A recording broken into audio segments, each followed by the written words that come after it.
Hello my dear health seekers, Inga from Health Origins here. So today it's a super quick recipe how to make your own gluten-free flour. So if you don't have any in your cupboard, if you haven't bought any, then you can, if you have a few flours available, then you can put your own gluten-free flour together quite easily and quickly, and I'll show you how. So let's begin.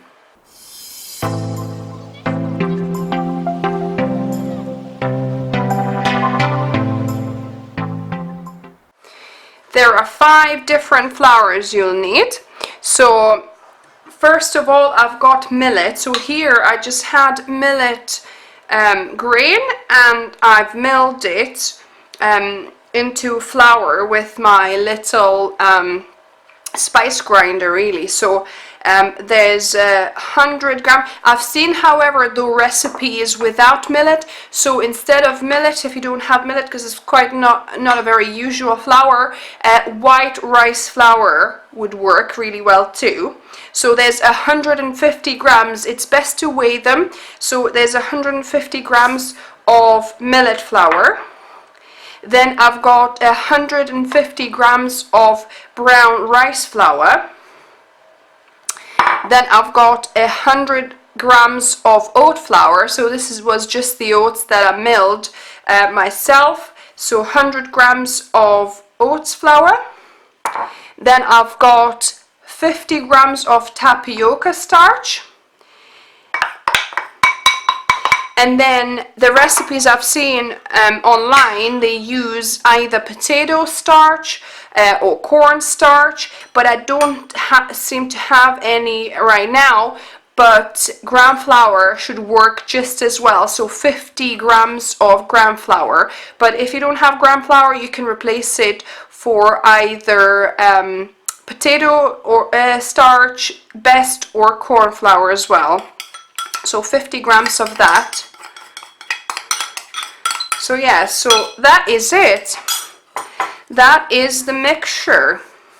As simple as that. And then you obviously mix it all through, and then you can keep that either in a Ziploc container, in either or just a tub in your freezer or fridge. I would recommend keeping, your flours either in the fridge or in the freezer, because that way they last much longer. They don't become rancid quickly. So what I'm gonna do, I'm gonna make actually a banana bread recipe, which I'll link to you in the card above and in the description below for you guys.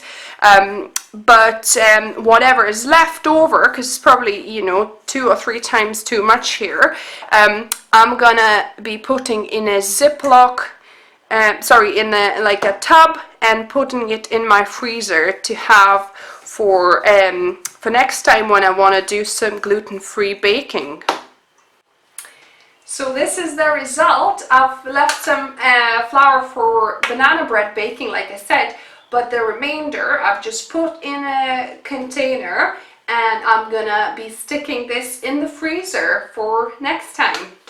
So this was super easy, guys. Let me know what other flours you mix when you make your own gluten-free flour, and if you want to see more gluten-free baking too, just let me know down in the comments. And if you're new here, welcome, and subscribe for more videos and tips just like this on Wednesdays. And then on Sunday I do a cook along for weight loss show every Sunday at 7 o'clock GMT time, so join me for that. And if you like this video, give me a thumbs up, and until next time, remember, food is fuel, so be mindful of what you put in your body. Until the next time.